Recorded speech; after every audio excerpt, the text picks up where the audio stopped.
You're listening to a podcast by the Center for Action and Contemplation. To learn more, visit cac.org. Greetings, I'm Jim Finley. Welcome to Turning to the Mystics.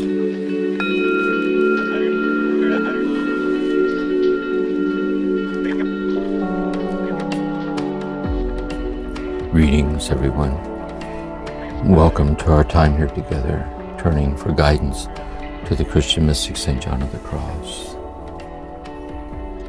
How he tries to help us to discern and to cooperate with the dark night through which we pass into perfect union with God insofar as possible on this earth through love.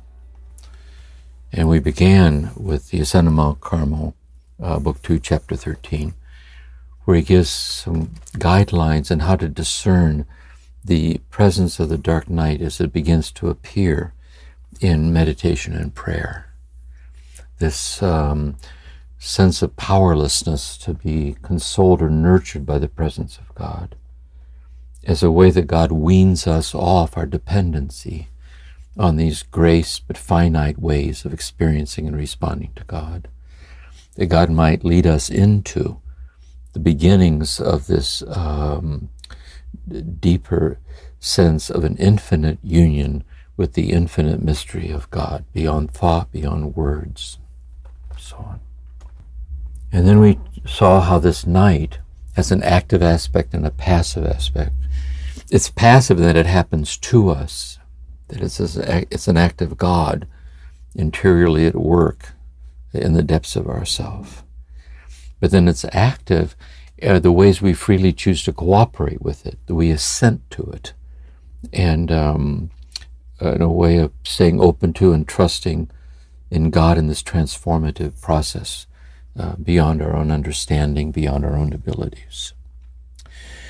Then we turned in the previous session then to, in the Ascent of Mount Carmel, Book 1, where he takes this active night, that is this active cooperation, and extends it throughout the day as an attitude toward the gratification that comes to us through the senses. And since the senses are finite, and the gratification that comes to us through the senses is finite, the gratification that comes to us through the senses is infinitely less than the gratification we long for, to be infinitely gratified in the depths of God. And therefore these gratifications, they rise and fall, they're part of life. But we don't land there, we don't stay there, we don't cling to those, but rather look through those things and beyond those things as a way to keep our heart freed up to move ever closer to this infinite union with the infinite, as a kind of a foreshadowing of our eternal destiny and passing through the veil of death, but beginning now in us, still on this earth, in this mysterious, subtle, transformative process that's achieved through the night. And so now we turn in reflecting on the dark night as it occurs in the senses and the appetites, as it occurs in the intellect through faith. And this is the Ascent of Mount Carmel, Book 2, on the active night of faith, and actively cooperating with this passive event of how we're being transformed. And he begins with the first stanza, the same stanza that he began Book 1 with the purification of the appetites. He now presents it as the purification of the intellect through faith. The stanza reads, "In darkness and secure, by the secret ladder disguised, ah, the sheer grace, in darkness and concealment, my house being now all stilled." And then he says in Article 1, Chapter 1, "The secret ladder represents faith, because all the rungs or articles of faith are secret to and hidden from both the senses and the intellect. Accordingly, the soul lived in darkness without the light of the senses and the intellect, and went out beyond every natural and rational boundary to climb the divine ladder of faith that leads up to and penetrates the deep things of God." 1 Corinthians 2:10. So I'd like to begin there, trying to experientially get into what he's trying to help us understand as it pertains to God, to the awakening of mystical union. Then I want to give some practical examples of how the same dynamic is at work in the interior dimensions of our love for each other. So first then, the ladder. This imagery helps me to see it. Imagine as in a kind of waking dream that you're out all alone in a vast countryside. There's a full moon out. And in the middle of this big expanse of grass, this big, huge field, there's a ladder. And the ladder is grounded on the earth, but it ascends up to the air, higher up to the clouds. It ascends up into the deep things of God. And you approach the ladder, and the rungs of the ladder are the articles of faith given to us in the Creed. And so you put your foot, starting with the Creed, see, I believe in God. So you put your foot on the ladder. I believe in God. And so you put your foot on your understanding of who God is revealed to us through Scripture, revealed to us through Christ, revealed to us through the church, revealed to us our own experience. We have a certain internalized understanding of God. And then I believe in God. See, the Father, for the Father, Mother, I believe God is origin of all things. So God is, Jesus is a loving Father, Abba Father. God lovingly creating all things. Let there be light, let there be stones and trees and stars. And God, this perpetual self-giving act of God being poured out as the world and nature and of all things. And Almighty, then we understand, what does that mean? What is this? God is almighty, that there's no limit to the power of God because it's infinite. And in Jesus, who is Jesus? Jesus says in the Gospels, who do you say that I am? And so we've internalized our understanding of Jesus and who Jesus is and who Jesus revealed himself to be as we understand it in our growing understanding within the faith, and so on, so on.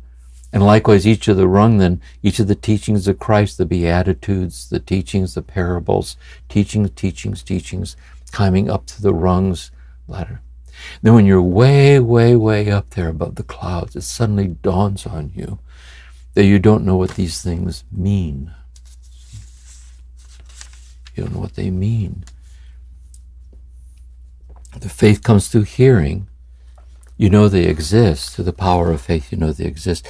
But what they are, what these things, what these words allude to, the mystery that the God is as God, we don't know what it means. So then he clarifies what he means by this. This is chapter 3 of this. If a man born blind, a man, a woman, or a person born blind, were told about the nature of the color yellow, he would understand absolutely nothing, no matter how much instruction he received. Since he never saw these colors, nor their like, he would not have the means to form a judgment about them. Only their names would be grasped, since the names are perceptible through hearing, but neither the form or image, because these colors are never seen by him. Article 3. Such is faith to the soul. It informs us of matters we have never seen or known, either in themselves or in their likenesses. In fact, nothing like them exists. The light of natural knowledge does not show us the object of faith, since the object is unproportionate to any of the senses, because the object is infinite, but the senses are finite. Yet we come to know it through hearing, by believing what faith teaches us, blinding our natural light and bringing it into submission. St. Paul says faith comes through hearing, Romans 10:17. This amounts to saying that faith is not a knowledge derived from the senses, but an assent of the soul to what enters through hearing, which is infinitely beyond the senses. Faith, moreover, Article 4, far exceeds what these examples teach us. Not only does it fail to produce knowledge and science, but as we said, it deprives and blinds a person of any other knowledge or science by which he may judge it. Other knowledge is acquired by the light of the intellect, but not the knowledge that faith gives. Faith nullifies the light of the intellect, and if this light is not darkened, the knowledge of faith is lost. Accordingly, Isaiah says, if you do not believe, you will not understand, the key term in St. Augustine. So let's look at this. Is that I want to go back for a minute to the Ascent of Mount Carmel, Book 1, and this is turn to it. Remember in the Ascent of Mount Carmel, Book 1, he talks about the elegance of this world compared to the elegance that is God. Is crude and ugly and so on, and the beauty of this world and so forth, compared to the infinite. See? And so he says in chapter 4, book 1, all the world's wisdom and human ability contrasted with the infinite wisdom of God is pure and utter ignorance, as St. Paul writes to Corinthians.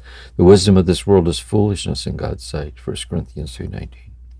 Anyone, therefore, who values his knowledge and ability as a means of reaching union with the wisdom of God is highly ignorant in God's sight.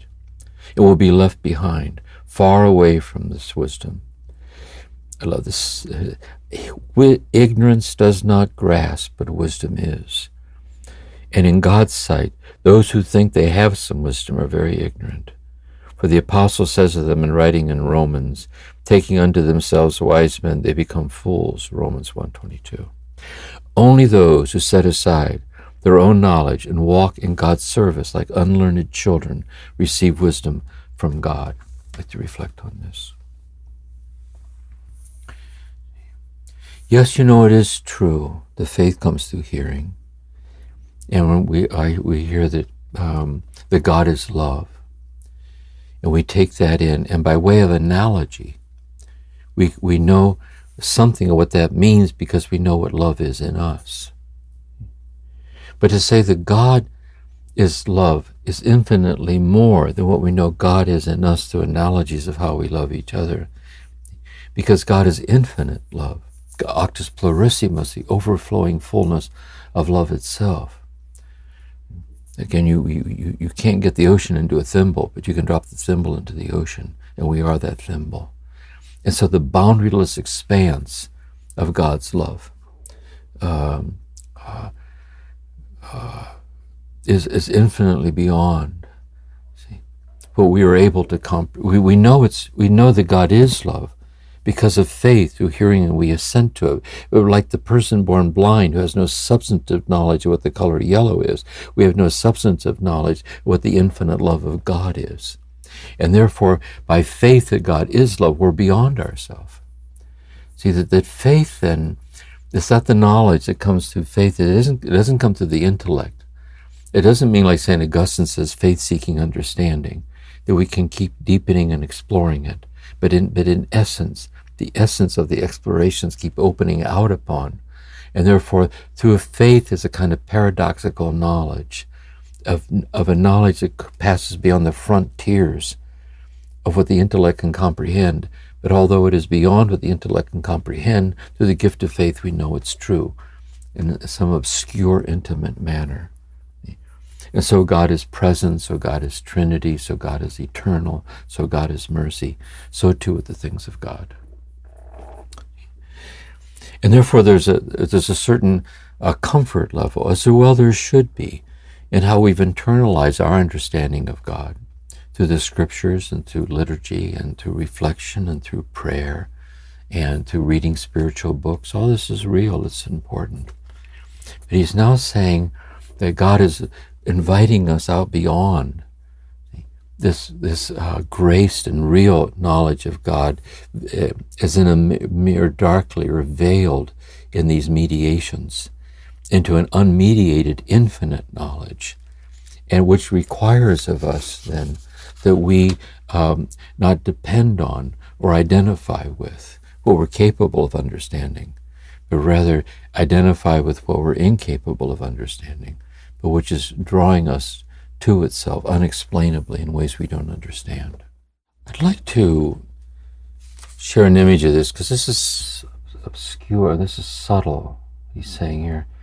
I'd like to say again, there is a sense in which he's referring to this at the summit of this dark night, opening out upon mystical union and mystical knowledge of God, this deeper way to understand what it means to understand. And I'd like to try to hopefully make it a little more accessible intuitively, so we can relate to what he's trying to help us with here. Some images. Here I am sitting here, and I have my understanding through my faith and my past and my faith tradition, whatever. There's that. But can I learn in my understandings of God? Can I learn in prayer, in life? Can I learn to join God in God's understanding of me, of who I am, hidden with Christ in God before the origins of the universe? And can I join God in understanding who God understands me to be, as called to this infinite union with the infinity of himself, the infinity of herself, as the very foundations of my identity, my destiny in love? And I want to go deeper too. Can I join God, helping me to understand God's way of understanding God? That God creates me as the beloved. God creates me as the beloved. And creates me as the beloved, John of the Cross says, as his infinite love that creates you as the one that God can completely give himself to, give herself to, whole and complete, in a self-donating, self-emptying, through love poured out and given to you whole and complete as your very life and your nothingness without God. That's God created you to have someone to be give to in this love. And could you, in being touched by this love, that you are unto God, God's beloved, could you then, in being touched to this love, realize that God desires you to desire God? God desires you to see that God is your beloved, so that in seeing how you are God's beloved, God giving to you as the beloved, that you then would give yourself in love to the love that gives itself to you, in this reciprocity of this boundaryless love. And when we pass through the veil of death, through all eternity in glory, this is our destiny. But now John of the Cross is saying, in subtle, intimate ways, there are already the stirrings that it might begin, that not to wait until we're dead, to begin this consummation of this divinity of ourselves as our ultimate destiny in our nothingness without God. And this is kind of the poetics of, and this is happening very subtly in our heart, like subtle stirrings like this. And that he's helping us to be sensitive and to honor and be attentive to them. By the way, it's the attentiveness of what we spoke of in meditation and prayer. Remember, that's how we began. That you're sitting there in your reflective prayer, and God starts weaning you off your ability to be nurtured by the presence of God in reflective prayer. And in that lack of nurturance, if you don't give up and walk away, and you sit there like an unlearned child, open-handed and surrendered over to God in your helplessness to experience or to grasp or understand God, in that kind of quietness, inner quietness, there begins to grow in you a general loving awareness. So subtle, so supremely delicate as the gate of heaven.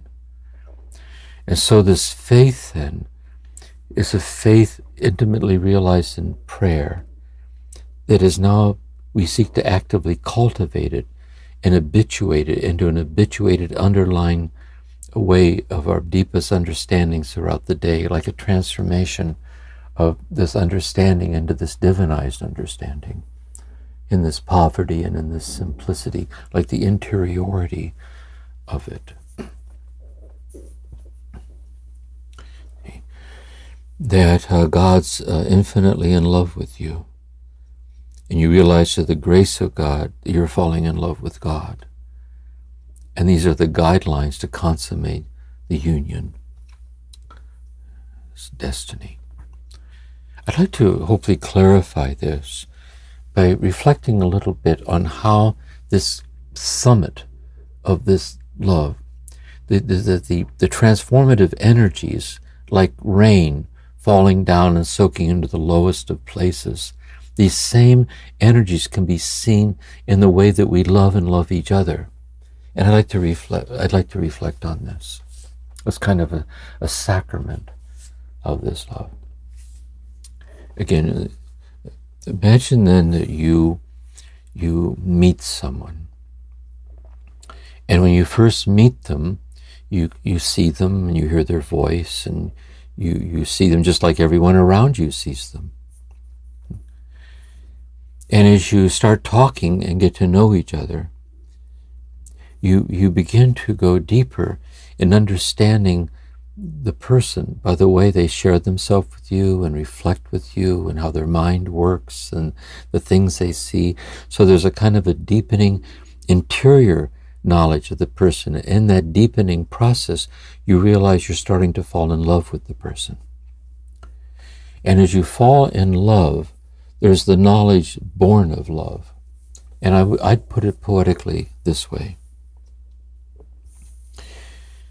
That as your love deepens, that in your love, you're able to, in some sense, see into the depths of their soul, past appearances, past what you can explain, into the preciousness of their soul essence as the beloved. That through love, through the eyes of love, you can peer down into the depths and see the infinitely lovable soul essence of who they are. But notice, though, in this seeing, you don't see the love that empowers you to see it. That as you see the person, you see how the deepening awareness of your oneness with the person reverberates in your touch and in your attentiveness and in your sharing with each other.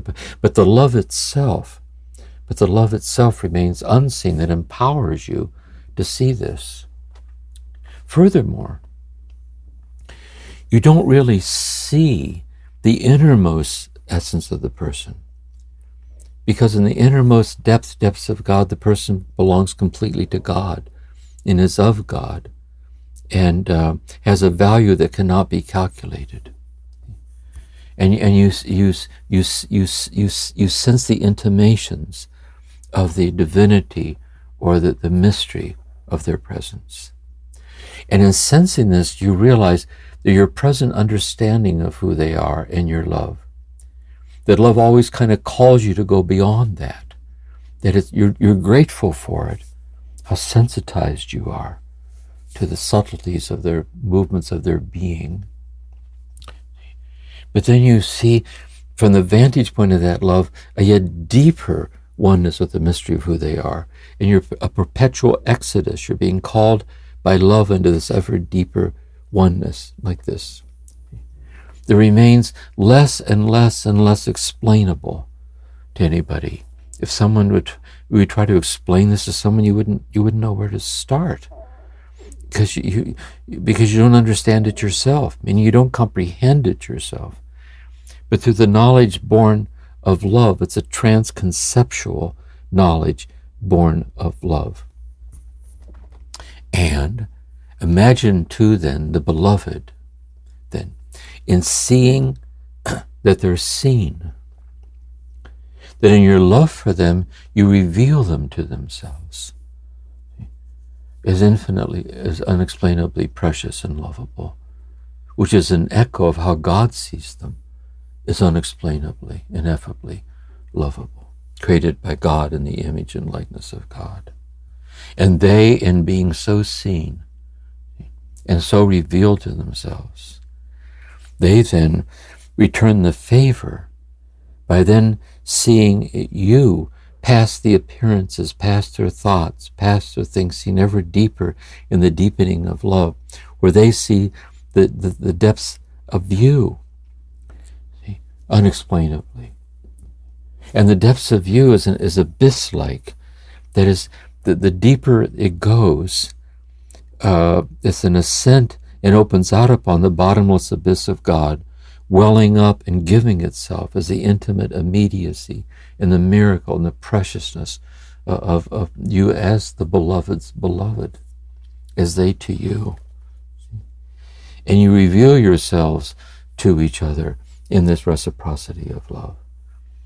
And life once graced and once tasted, you realize how impoverished life is without this overflowing fullness of love, in which all the rhythms of life then find their meaning in fidelity to that and the sharing of that.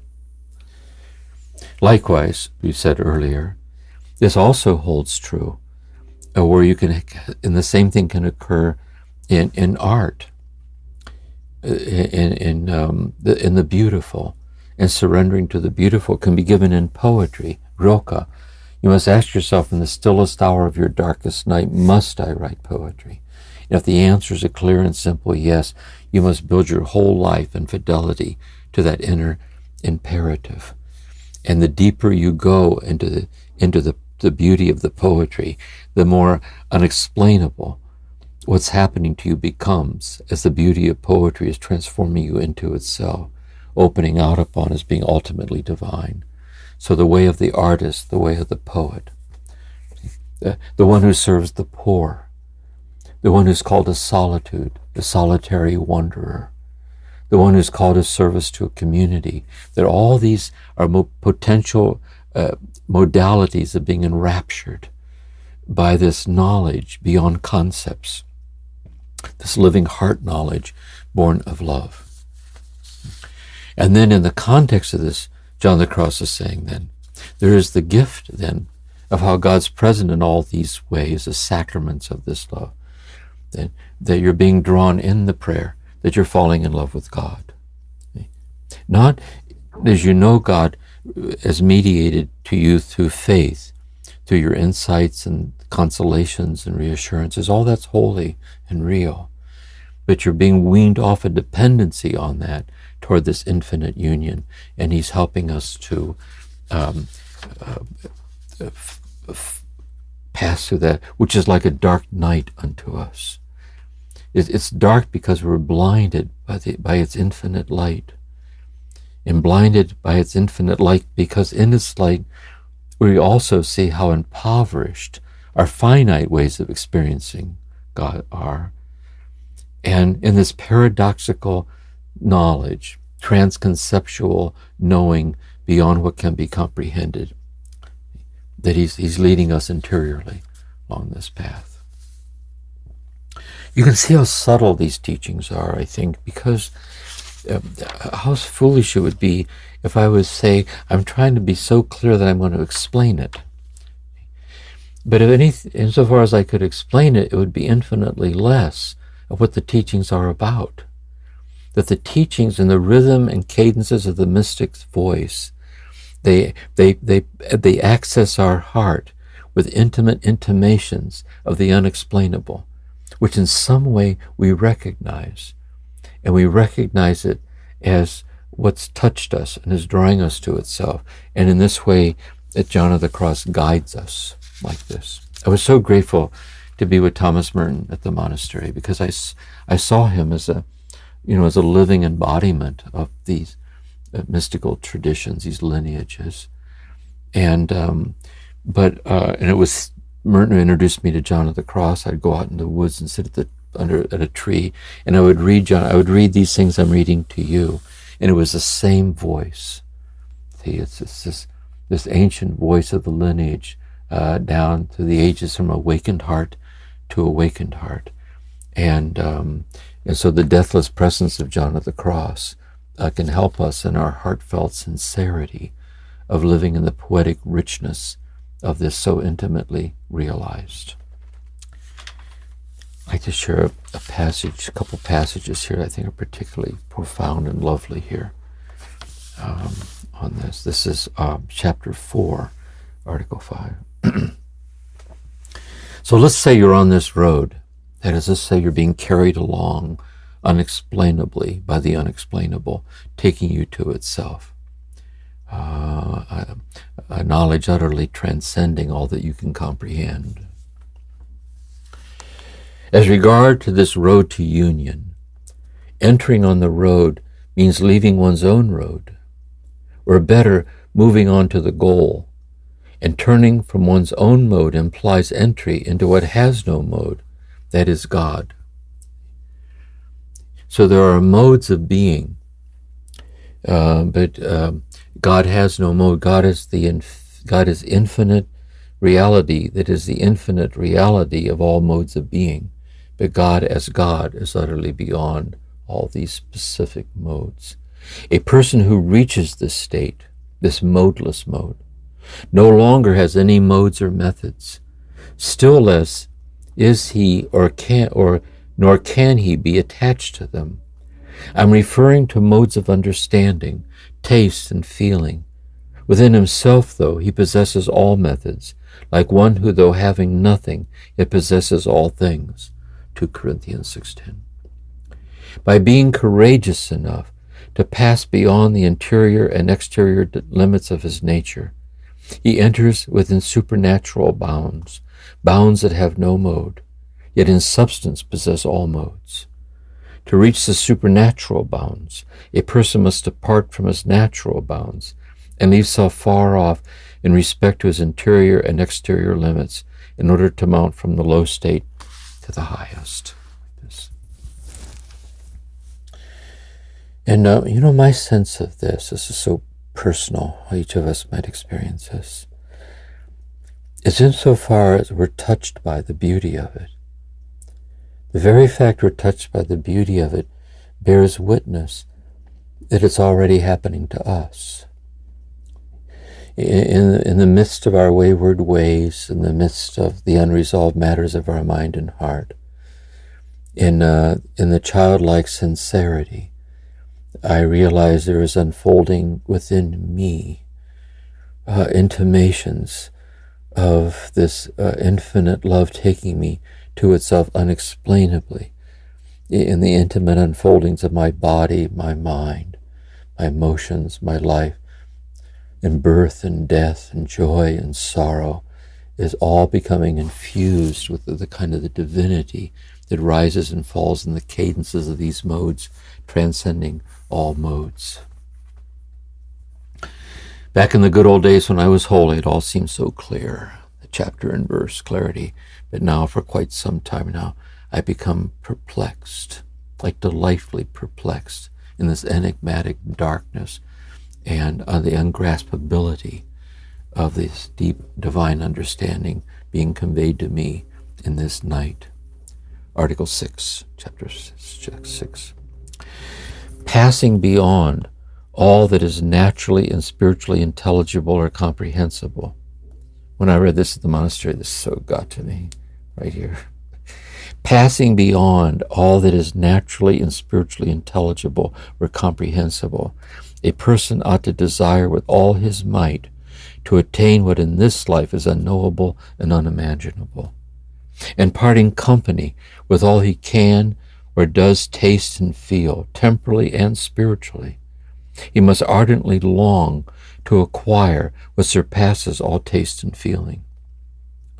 To be empty and free for this achievement of this, he should by no means seize upon what he receives spiritually or sensitively, but consider it of little import. The higher rank and esteem a man gives to all his knowledge, experience, and imagining, whether spiritual or not, the more he subtracts from the supreme good, and the more he delays in his journey toward him, and the less he esteems of what he possesses relative to the supreme good, however estimable it may be, the more he values and prizes God, and consequently, the closer he comes to God. In this way, in obscurity, a man swiftly approaches union by means of faith which is also dark. And in this way, faith gives him wondrous light. Obviously, if a person should desire to see, he would be in darkness as regards to God more quickly than if he opened his eyes to the blinding light of the sun. I'd like then to end with two images, one I gave in an earlier session. I think on Merton, I can't remember. What's he saying here? In the presence of Christ. What if we could all close our eyes right now? With our eyes closed, we'd be interiorly awakened, so that when we opened our eyes, we would see through our own awakened eyes what Jesus saw in all that he saw. What would we see? We'd see God, because Jesus saw God in all that he saw. And what's so amazing about it, when you reflect on it, it didn't make any difference whether Jesus saw his own mother or a prostitute. It didn't make any difference whether he saw the joy of those gathered at a wedding or the sorrow of those gathered at the burial of a loved one.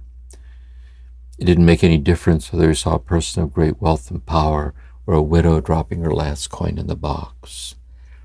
It didn't matter whether he saw his disciples or his executioners. It didn't matter whether he saw a bird or a flower or a tree. Jesus saw God in all that he saw. And Jesus said, "You have eyes to see, but you do not see." And our prayer then is, Lord, that I might see. See, how might I see in all that I see what you saw in all that you saw, that I might see God being poured out and utterly given away as the intimate immediacy of the gift and the miracle of my very life and my nothingness without God, the very miracle of the whole world and its nothingness without you, is your manifested presence. And I think this is what John of the Cross is. He's trying to invite us to kind of be attentive to this and be patient and open. Lastly, an image, somewhat silly image maybe came to me, so I'll share it some time ago. Imagine you're sitting in prayer, devotional sincerity, and as you're sitting there in prayer, you begin to be interiorly awakened to the presence of God, radically deeper or richer or beyond anything you've ever experienced in your life, and amazed by it. Amazed by it. You hear God silently say within you, but that's not the point. You sit a little bit longer, and the awareness gets deeper, and you start to levitate off the floor. And levitating off the floor, you hear God silently say to you in the midst of your amazement, but that's not the point, really. It gets a little bit deeper, and the room is filled with celestial light, and there are angels and saints surrounding you. And in the amazement of the celestial space, you hear God say within you, but that's not the point. Because the point is not really anything attained or unattained. It isn't anything gained or lost. The point is the infinity of myself being utterly poured out and utterly given to you, whole and complete, as the gift and miracle of who you are as my beloved, that you might, in being so awakened in the poverty of your spirit, in the midst of your wayward ways, with childlike sincerity, you might see me as your beloved, and we would give ourselves to each other unexplainably, so that your destiny in me and my will for you might be fulfilled. And so I think then the beauty of these teachings is the sense of which there's intonations and intimations of the intimacy of what cannot be explained. This stirs within our heart so that we might be encouraged and surrender ourselves over to it. And knowing that what really matters, is not, will I ever get there, like some far off thing. Maybe, maybe not, I don't know. But how can I realize that the fullness of what I'm saying is giving itself to me in the context of who I am right now in this situation?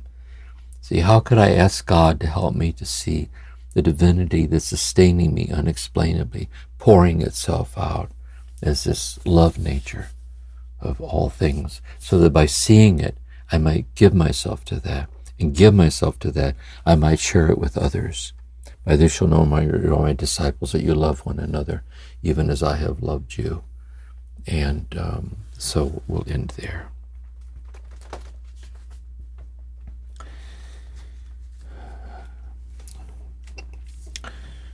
We'll end then with a sit, with a meditation. I invite you to sit straight, fold your hands, and bow.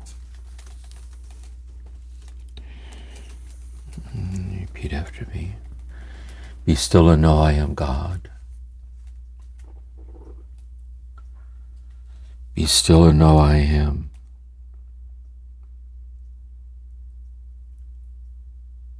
Be still and know. Be still. Be.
And bow.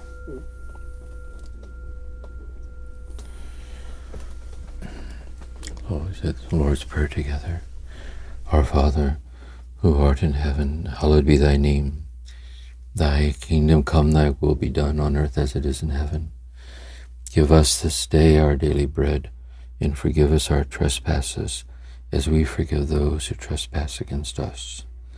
And lead us not into temptation, but deliver us from evil. For thine is the kingdom, and the power, and the glory, now and forever. Amen. Mary, Mother of Contemplatives, pray for us. Saint Teresa of Avila, pray for us. Saint John of the Cross, pray for us. Blessings till next time.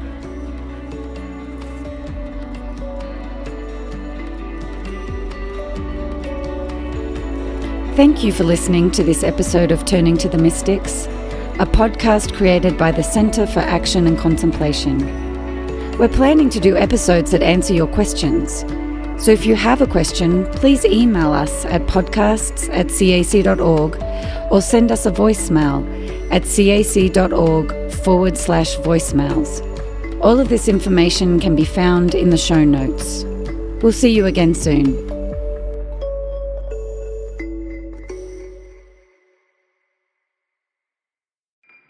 Do you feel called to walk a more contemplative path? The Center for Action and Contemplation is an educational nonprofit supporting the journey of inner transformation. Our programs and resources will help grow your consciousness, deepen your prayer practice, and strengthen your compassionate engagement with the world. Learn more about our resources, such as publications, podcasts, email series, and events at www.cac.org.